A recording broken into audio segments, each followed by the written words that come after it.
Well, hello and welcome to our devotion time. We continue our journey with Abram.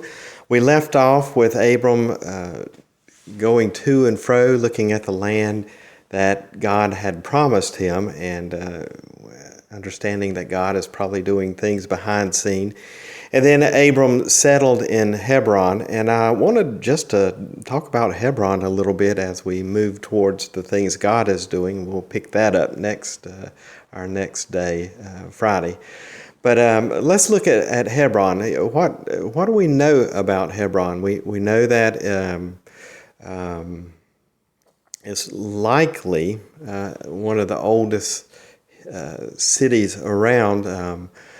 Flavius is a Jewish historian in first century who talks about Hebron for you historical buffs, and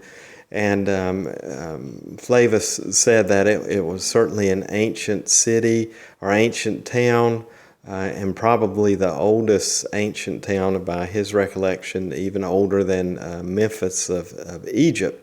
And it was thought to be some 2,300 years old. We know that in the centuries after Abram walks around the promised land, the length and the breadth, as the scriptures talked about, and settled in Hebron, that Joshua is going to assign Hebron to Caleb.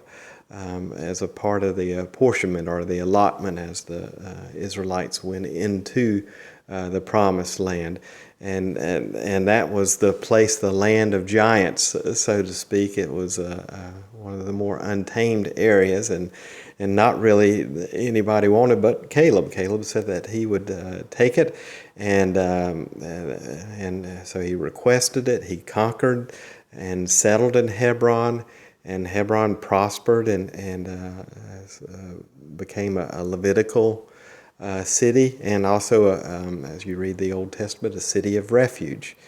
And before Jerusalem became the capital, in King David's time, David used Hebron as his seat of government for all the tribes of Judah, and most.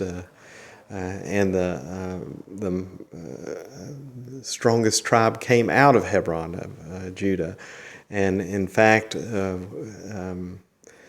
we'll discover, again, if you read a little bit of Flavius and other historians, that David reigned there 7.5 years, and it was around 1000 BC where David moved the capital to Jerusalem.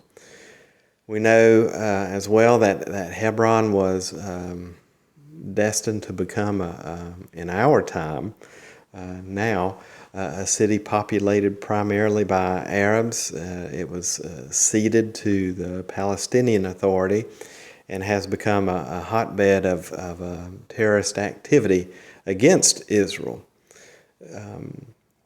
When you look and maybe study the word Hebron, if you have a Strong's Concordance, it's word 2275, and it means association, or at least that's what it said. Now, some scholars say that it could be translated friendship, and we've talked about this before. The Hebraic language and writings came out of hieroglyphic or picture forms of communication. And so if you go back and look at this in picture form, you kind of get a picture of taking a stranger into one's household or tent. And then if you add some of the Hebrew endings to it and look at it in picture form, what kind of picture does this word paint? It's like the receiving of the ultimate heir through a connection with a stranger. In the case of Abram and Hebron, the sons of Het, who lived in the land at that time, welcomed Abram into the community. They made associations and alliances with him. the alliances between Abram and the sons of Het will come into play powerfully as we continue to read scriptures. If you remember the story of Lot being captured, and so Abram jumps up to get Lot back, in the process aligns with the folks around him, and they go and conquer these armies that had swept through the land to take, and he brings restoration there. So Abram is received into this community, and actually does a lot of good, obviously, as we read that story of his rescue of Lot. And again, we go back and we see the promise of this land through Caleb, who conquers it, receives it as a reward, and the descendants, his descendants, stay there. David, a forerunner of the Messiah, settles there and reigns for 7 years there before moving to Jerusalem. And hopefully one day the people who are settled there now will encounter the person that David was highly connected to, and was a foreshadowing of the Messiah. And they too will receive the Messiah, because the Messiah is for all people.